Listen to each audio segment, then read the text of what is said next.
नमस्कार मैत्रिणींनो.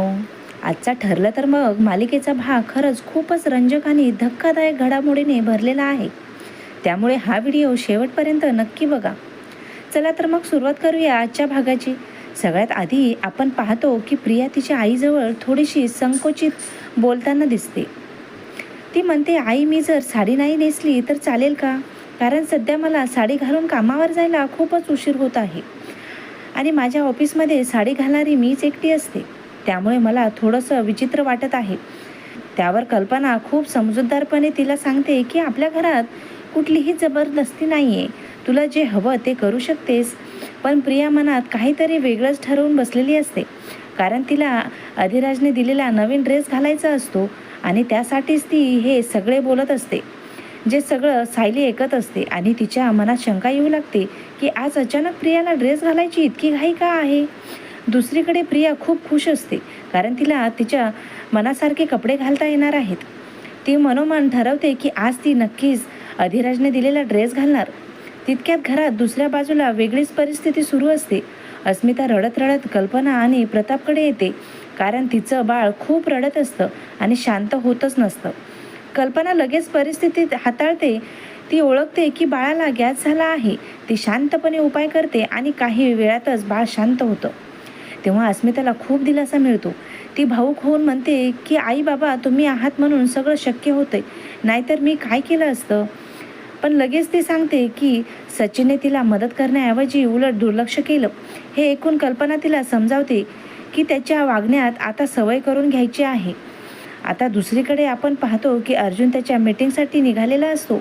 पण अचानक पोलीस त्याला थांबवतात. ते म्हणतात की ह्याच्या गाडीमध्ये नंबर प्लेट नाही, गाडीला नंबर प्लेट नाही. अर्जुनला हे ऐकून धक्का बसतो कारण कालपर्यंत नंबर प्लेट होती. पण खरी गोष्ट इथे सुरू होते. पोलीस त्याला डिक्की उघडायला सांगतात. अर्जुनला खात्री असते की काहीच नाही आहे.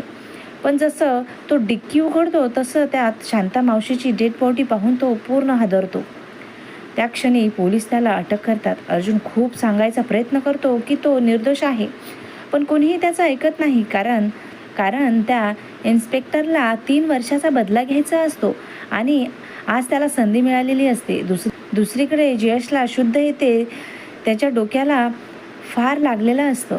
तो लगेच सायलीला फोन करतो. काल रात्री घडलेली घटना सांगतो. सायलीला धक्का बसतो आणि ती लगेच समजते की या सगळ्यामागे कोणीतरी तिसरा माणूस आहे आणि तिचा संशय थेट प्रियावर जातो. सायली लगेच निर्णय घेते की सदा आणि मैनाला सुरक्षित ठिकाणी हलवायला हवं. ती जयेशला नवीन ॲड्रेस देते आणि त्याला सुरक्षित ठेवायला सांगते.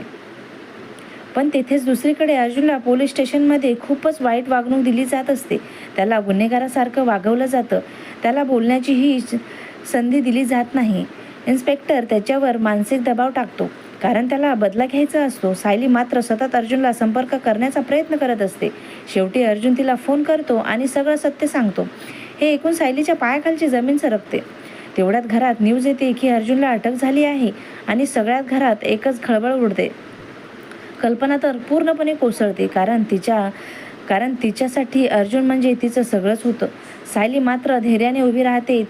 ती सगळ्यांना सांत्वन करते आणि ठामपणे सांगते, मी अर्जुनला काहीही होऊ देणार नाही. मी अर्जुनला काहीही करून सोडून आणणार. प्रिया शांताचा फोटो हातात घेऊन तो फाडते आणि हसत म्हणते की आता खरी कहाणी सुरू झाली आहे सुभेदार कुटुंब संपण्याची.